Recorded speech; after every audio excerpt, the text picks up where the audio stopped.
હાટકેશ જયંતિ એ ભગવાન શિવના અનન્ય સ્વરૂપ હાટકેશ્વર મહાદેવની જન્મ જયંતિનો ઉત્સવ છે।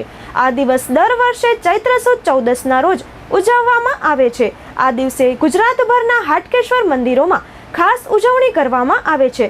મંદિરો શણગારાથી શોભાય છે અને ભક્તો ભગવાન હાટકેશ્વરની પૂજા અર્ચના કરે છે।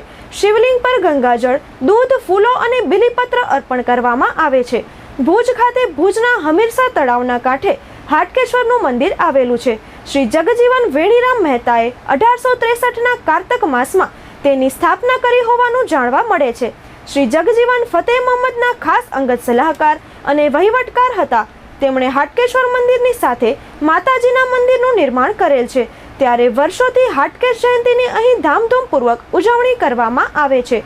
આજે ભુજ ખાતે હાટકેશ જયંતિ નિમિત્તે શોભાયાત્રાનું આયોજન હાથ ધરવામાં આવ્યું હતું, જે શહેરના વિવિધ માર્ગો પરથી પસાર થઈ હતી। નાગર જ્ઞાતિના લોકોએ ઉત્સાહભેર શોભાયાત્રામાં ભાગ લીધો હતો। આજે હોમ હવન મહાઆરતી સાથે સમૂહ પ્રસાદનું આયોજન હાથ ધરવામાં આવેલ છે। જ્ઞાતિના પ્રમુખ અતુલભાઈ મહેતાએ આ અંગે ચંચળ ન્યૂઝ સાથે વાત કરી હતી। પ્રમુખ શ્રી અતુલ મહેતા, હાટકેશ્વર જાગીર। આજે ચૈત્ર સુદ 14 એટલે કે નાગર જ્ઞાતિના ઈષ્ટદેવ દાદા હાટકેશનો પ્રાગટ્ય દિવસ। આ દિવસે રાજાશાહીથી એમનો પાટોત્સવ ઉજવવામાં આવે છે।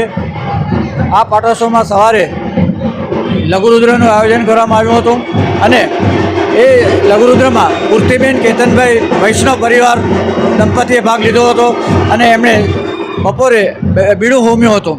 ત્યારબાદ કિશોરભાઈ અને એમની ટીમ દ્વારા મહાઆરતીનું આયોજન કરવામાં આવ્યું હતું અને જ્ઞાતિજનો માટે ભોજન વ્યવસ્થા પણ કરવામાં આવી હતી।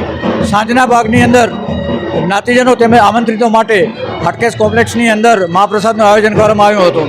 પાટોત્સવની પૂર્વ સંધ્યાએ જે દાતાશ્રીઓએ 5000 કે 5000થી વધુ રકમનું જે દાન આપેલું હતું એમનું સન્માન કરવામાં આવ્યું, તેમજ દાંડીરાસનું આયોજન કરવામાં આવ્યું હતું।